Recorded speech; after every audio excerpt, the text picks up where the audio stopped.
Students, welcome to my YouTube channel. I self Monika. और आज की क्लास के अंदर हम गुरुत्वाकर्षण का नियम पढ़ेंगे। वैसे कि आप गुरुत्वाकर्षण नियम को पहले से ही जानते हैं कि क्या होता है। ब्रह्मांड का प्रत्येक कण दूसरे कण को आकर्षित करता है, जिसे आप गुरुत्वाकर्षण बल के अंदर देखते हैं, तथा किन्हीं दो कणों के बीच लगने वाला आकर्षण बल उनके द्रव्यमानों के गुणनफल के अनुक्रमानुपाती तथा उनके बीच की दूरी के वर्ग के व्युत्क्रमानुपाती होता है। इस बल की जो दिशा होगी वो दोनों कणों को मिलाने वाली रेखा के अनुदिश होती है। यही क्या है, गुरुत्वाकर्षण का नियम है। तो इसको हम देखेंगे, एक डायग्राम से देखेंगे। तो ये क्या होता है, आपका दो द्रव्यमान कण ले लेंगे आप, m1 और m2। जो क्या हो रहा है, इन दोनों के बीच में क्या हो रहा है, आकर्षण लग रहा है। इस द्रव्यमान कण पर m2 द्रव्यमान कण के कारण आकर्षण बल लग रहा है, जो कि है आपका F12। और m2 जो द्रव्यमान कण है उस पर m1 द्रव्यमान के कारण एक फोर्स लग रहा है, जो कि है आपका F21। तो हम यहाँ देखते हैं क्या हो जाएगा, आपका इनके बीच की जो दूरी है वो r है। तो इन पर लगने वाला जो बल होगा, परिणामी बल, ठीक है। तो परिणामी बल क्या हो जाएगा, तो उसके लिए हम देख लेते हैं क्या हो जाएगा आपका परिणामी बल। F इक्वल्स टू क्या है, दोनों के द्रव्यमानों के गुणनफल के अनुक्रमानुपाती, यानी आपको m1 इंटू m2 के प्रोपोर्शनल लेना है, तथा उनके बीच की दूरी के वर्ग के व्युत्क्रमानुपाती। तो F प्रोपोर्शनल टू 1/r² ले लेंगे, अर्थात इन दोनों को ही इक्वेशन को एक साथ में लिखेंगे तो आपके पास क्या होता है, F proportional to m1 m2 by r² आ जाता है। जहाँ पर आप क्या करेंगे, प्रोपोर्शनल का साइन हटाते हैं और इक्वल लगाएंगे। तो प्रोपोर्शनल का साइन हटा करके आप कोई ना कोई नियतांक लगाते हैं, तो यहाँ नियतांक लगा देते हैं आप g। तो जो ये g है, कैपिटल G, ये क्या होता है, अनुक्रमानुपातिक नियतांक होता है, जिसे आप गुरुत्वाकर्षण नियतांक भी कह सकते हैं। और इसका मान क्या होता है, प्रत्येक स्थान पर क्या होता है, समान रहता है, जिसकी वैल्यू आपने पहले भी देखी है गुरुत्वीय बल के अंदर, मैंने बताई थी 6.669 इंटू 10⁻11 न्यूटन मीटर स्क्वायर प्रति केजी स्क्वायर रहता है। तथा कणों की जो प्रकृति है वो क्या होती है, ताप, माध्यम आदि पर निर्भर नहीं करती है। आपका कोई सा भी माध्यम होगा, वहाँ पर जो उनके बीच में लगने वाला बल होगा वो क्या होगा, Gm1 m2 बाय r² ही होगा। और इसी जो आपका नियतांक है, इसी नियतांक को आप सार्वत्रिक नियतांक भी कहते हैं, जैसे कि मैंने प्रीवियस वीडियो में जहाँ पर भी कैपिटल G आया है उसी को सार्वत्रिक नियतांक ही बताया है। अब हम देख रहे हैं कि चूंकि क्या होता है, बल क्या है, एक वेक्टर यानी सदिश राशि है, तो इसकी कोई ना कोई डायरेक्शन भी होगी जिसे बताना आवश्यक है। तो हम उसके लिए क्या कर लेते हैं कि m1 पर m2 के कारण क्या करते हैं, उसको निकालने के लिए आप क्या करेंगे कि m1 पर m2 द्रव्यमान के कारण लगने वाला बल जो है आपका F12 है, उसकी दिशा क्या होगी, m1 को m2 से मिलाने वाली रेखा, यानी आप यहाँ डायग्राम के अंदर देख सकते हैं कि यहाँ पर m2 और इनके बीच में जो बल है, ये m1 पर m2 के कारण लगने वाले बल क्या हो जाएगा, F12 है, जो कि इसकी जो दिशा है वो क्या है, इन दोनों के बीच की दूरी के अनुदिश m2 की ओर है, ठीक है। जबकि जो ये m2 द्रव्यमान है, इस पर m1 के कारण लगने वाले बल की जो दिशा है वो भी क्या है, उनको मिलाने वाली रेखा के अनुदिश m1 द्रव्यमान की ओर होती है। तो यही हमने देखा है। तो दोनों ही क्या है, दोनों की दिशा विपरीत है, लेकिन ये क्या होता है, जो दोनों बल है आपके वो परिमाण में इक्वल होते हैं, और परिमाण में इक्वल होगा यानी F12 इक्वल्स टू F21 होता है। अतः एक यह क्या है, एक क्रिया प्रतिक्रिया बल है, अर्थात एक कण दूसरे कण पर जितना बल लगाता है ठीक उतना ही बल विपरीत दिशा में दूसरा कण पहले कण पर लगाता है। तो अब हम क्या करेंगे, इस पे क्या हो जाएगा, जो इसकी डायरेक्शन हो जाएगी वो क्या हो जाएगी, आपके r वेक्टर की विपरीत डायरेक्शन हो जाएगी। तो हम मान लेते हैं F वेक्टर इक्वल्स टू क्या है आपका, minus capital G m1 m2 by r² R cap होगा। अब हम क्या करते हैं, आर केप की वैल्यू रख देते हैं, r वेक्टर बाय r हो जाएगा। तो यहाँ पर क्या हो जाता है, minus G m1 m2 by r³ r vector हो जाता है। अब ये जो आर कैप है वो क्या था, एकांक वेक्टर है, तथा जो ऋणात्मक चिन्ह है वो क्या बताता है कि बल जो है एफ वेक्टर की दिशा आर वेक्टर की दिशा की क्या होती है, विपरीत होती है। तो अब इसके बाद हम क्या करेंगे, इसको देखेंगे और यहाँ पर ये क्या हो जाएगा, इसकी दिशा आ गई। अब हम क्या देखते हैं, गुरुत्वीय क्षेत्र देखेंगे और गुरुत्वीय क्षेत्र क्या हो जाता है आपका, किन्हीं दो कणों के मध्य उनके द्रव्यमानों के कारण लगने वाले गुरुत्वीय बल को इस प्रकार भी समझा जा सकता है। आपने जो भी गुरुत्वीय बल देखा है तो या गुरुत्वीय आकर्षण बल बोल सकते हो आप उसको, उसको आपने जैसे देखा है कि दो द्रव्यमानों के बीच लगने वाले दोनों द्रव्यमानों के गुणनफल के समानुपाती और उसके दोनों के बीच की दूरी के वर्ग के व्युत्क्रमानुपाती होता है। तो उसको आप एक तरीके से और ये समझ सकते हैं कि जो प्रत्येक द्रव्यमान कण है अपने चारों ओर एक गुरुत्वीय क्षेत्र उत्पन्न करेगा। गुरुत्वीय क्षेत्र होगा तभी तो उसके बीच में क्या लगता है, गुरुत्वाकर्षण बल लगेगा। अतः गुरुत्वीय क्षेत्र अपने ही अंदर स्थित कणों पर क्या करता है, गुरुत्वाकर्षण बल लगाता है। तो इससे आप इसकी डेफिनेशन, गुरुत्वीय क्षेत्र की डेफिनेशन कैसे निकाल सकते हैं कि किसी द्रव्यमान कण के चारों ओर का वह क्षेत्र जिसमें कोई अन्य द्रव्यमान कण गुरुत्वाकर्षण बल का क्या करता है, अनुभव करता है। यानी आप कोई एक द्रव्यमान ले लेते हैं जिसके चारों ओर क्या है, एक ऐसा क्षेत्र होगा जिसमें कोई अन्य द्रव्यमान कण गुरुत्वाकर्षण बल का क्या करता है, अनुभव करता है, यानी इसकी ओर क्या होता है, आकर्षित होता है। तो वो जो क्षेत्र होता है आपका, वो जो क्षेत्र होगा वो क्षेत्र कौन सा हो जाता है, गुरुत्वीय क्षेत्र कहलाता है। तथा अब इसके बाद हम देखते हैं किसी बिंदु पर गुरुत्वीय क्षेत्र की तीव्रता की माप क्या होगी। तो वो क्या होती है, उस बिंदु पर रखे एकांक द्रव्यमान के कारण पर लगने वाले गुरुत्वाकर्षण बल द्वारा क्या की जाती है या दी जाती है। ठीक है, तो हम क्या करेंगे, इसके क्षेत्र की तीव्रता निकालेंगे। तो तीव्रता निकालने के लिए आप क्या कर लेते हैं, एकांक द्रव्यमान के लिए गुरुत्वाकर्षण बल निकाल लेते हैं, या फिर वो जो एकांक द्रव्यमान के लिए गुरुत्वाकर्षण बल होगा वो क्या हो जाता है आपका, उसकी गुरुत्वीय क्षेत्र की तीव्रता के बराबर होता है। इसी को हमने यहाँ पे देखा है कि इसे उस बिंदु पर गुरुत्वीय क्षेत्र की तीव्रता या गुरुत्वीय बल क्षेत्र भी कहते हैं। तो हम यहाँ देख लेंगे क्या हो जाएगा आपका, कोई कैपिटल एम द्रव्यमान का कण है आपका और उस पर वो जो है आर दूरी पर उसके एकांक द्रव्यमान रखा हुआ है, तो उस पर लगने वाला जो बल होगा गुरुत्वाकर्षण बल वो किसके इक्वल होता है, गुरुत्वीय क्षेत्र के इक्वल होगा। तो हम यहाँ पे क्या कर लेंगे, एफ वेक्टर को क्या कर देते हैं, स्मॉल एम द्रव्यमान से क्या कर देते हैं, डिवाइड कर देंगे, क्योंकि एकांक द्रव्यमान के लिए निकालना है तो एकांक द्रव्यमान के लिए उस द्रव्यमान को उससे डिवाइड कर दो, या फिर आप small M equals to 1 kg भी ले सकते हैं। तो यहाँ पे भी मैंने इसको बताया है कि आप कैसे भी ले सकते हैं, 1 kg लेकर के भी बताया है।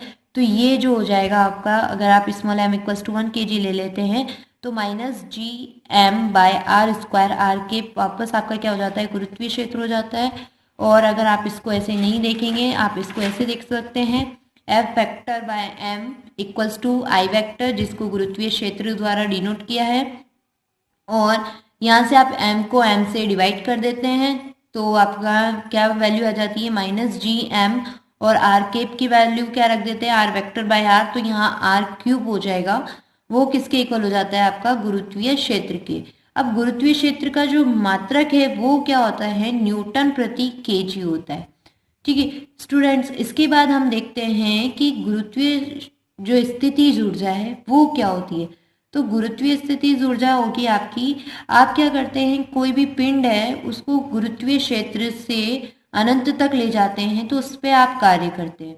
लेकिन अगर आपको कोई पिंड अनंत से गुरुत्वीय क्षेत्र के अंदर लाना होता है तब आपको कोई काम नहीं करना पड़ता है, वो काम कौन करता है, गुरुत्वीय क्षेत्र करता है। तो जो अनंत से किसी भी बिंदु को अगर आप गुरुत्वीय क्षेत्र के अंदर लाते हैं तो जितना भी कार्य होगा वो उसके बिंदु की क्या हो जाता है, या उस पिंड का क्या हो जाता है, स्थितिज ऊर्जा हो जाती है। क्योंकि अनंत से आने पर बिंदु पर जो उसकी गुरुत्वीय क्षेत्र की जो स्थितिज ऊर्जा होती है वो शून्य होती है। तो हम देख सकते हैं कि उसकी स्थितिज ऊर्जा क्या हो जाएगी, उसकी डेफिनेशन देख लेते हैं।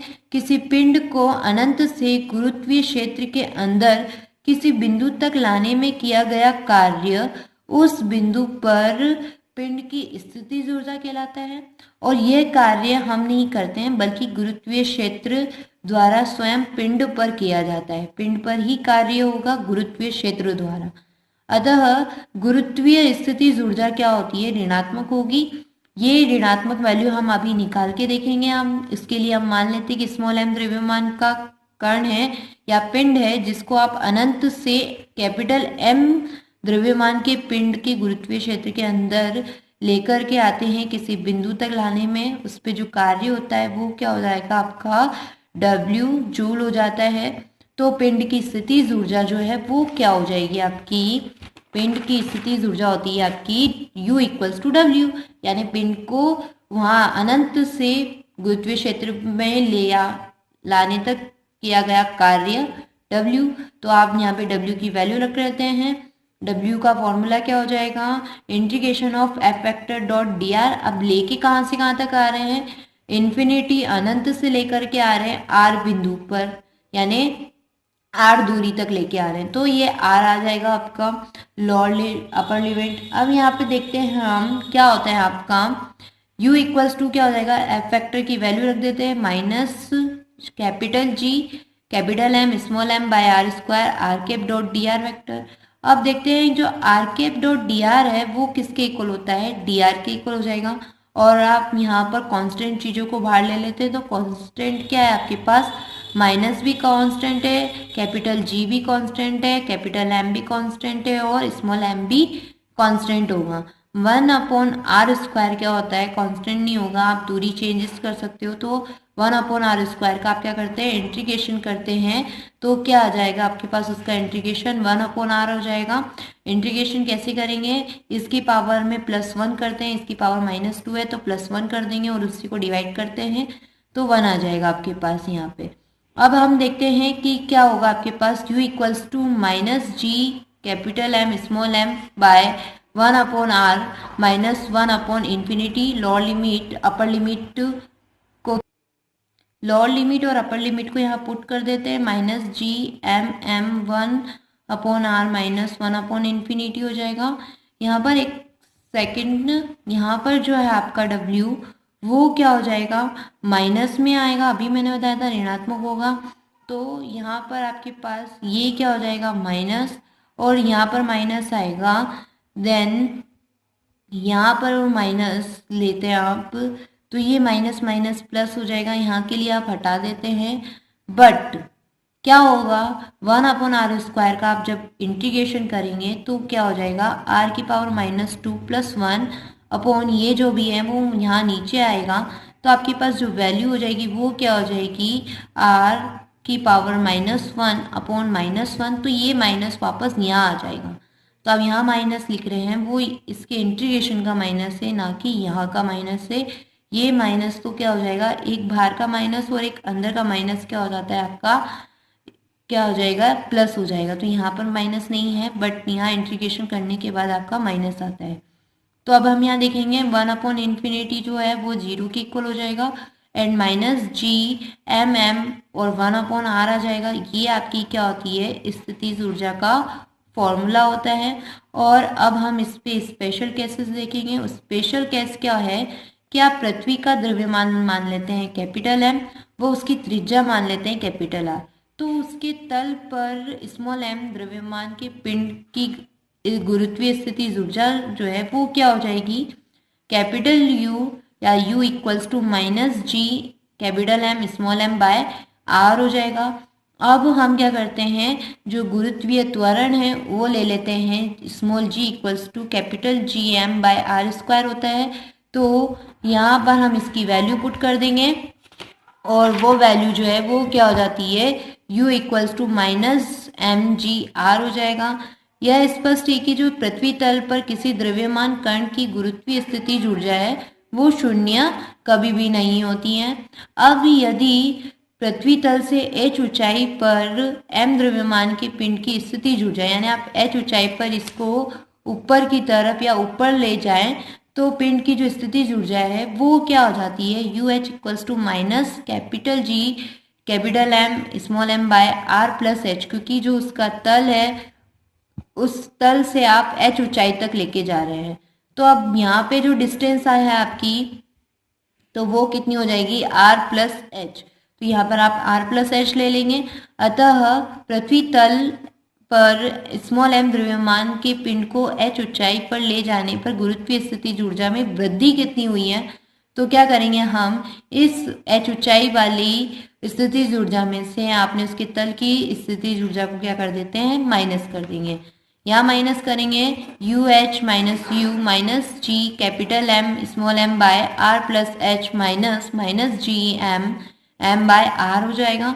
और इसकी वैल्यूज को सॉल्व करते हैं तो क्या आ जाता है आपके पास, capital G capital M M H upon R R plus H हो जाता है। अब क्या करते हैं हम, यहाँ से आर इसको अंदर इंटू करेंगे तो आर स्क्वायर कॉमन ले लेते हैं, जिससे आपके पास क्या वैल्यू हो जाती है, आप 1 प्लस एच अपॉन आर आ जाएगा। और क्या हो जाएगा आपके पास, G M upon R square, G के इसको गुरुत्वीय त्वरण के इक्वल है, तो आप ये वैल्यू रख देते हैं और आपके पास आ जाती है M G H by R plus H by R, यानी आप इसको सॉल्व कर रहे हैं।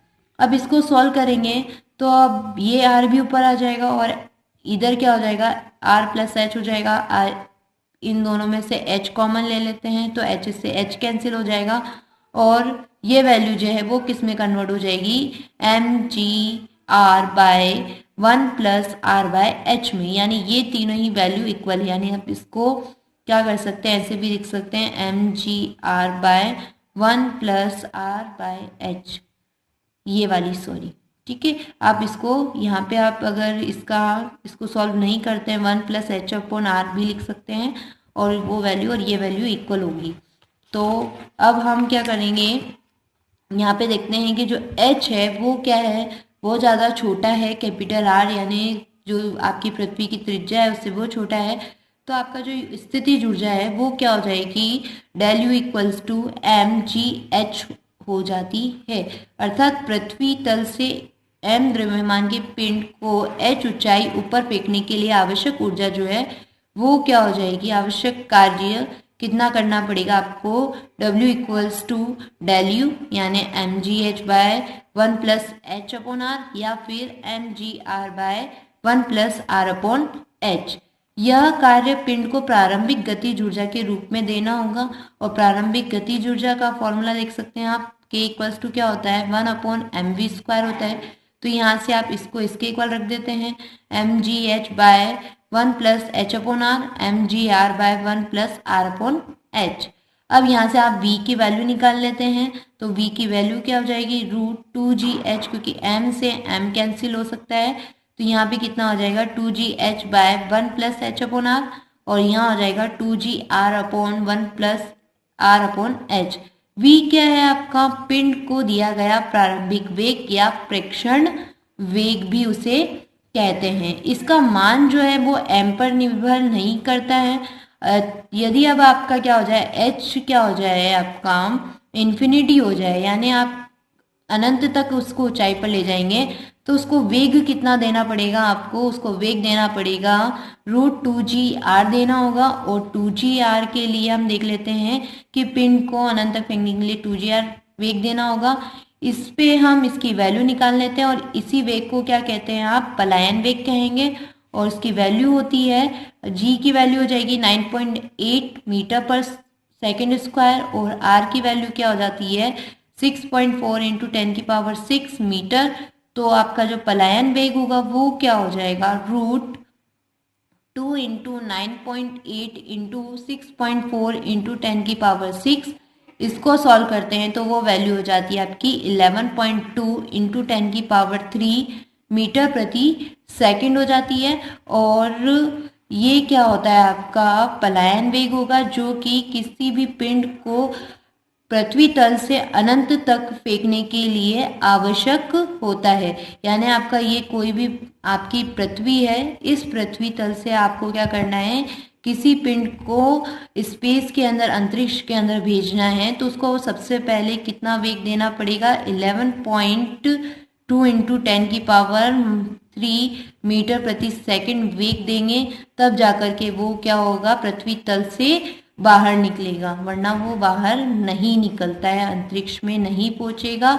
तो ये वेग रॉकेट वगैरह को दिया जाता है, या फिर आपके जो भी यहाँ से उपग्रह भेजे जाते हैं उनको दिया जाता है।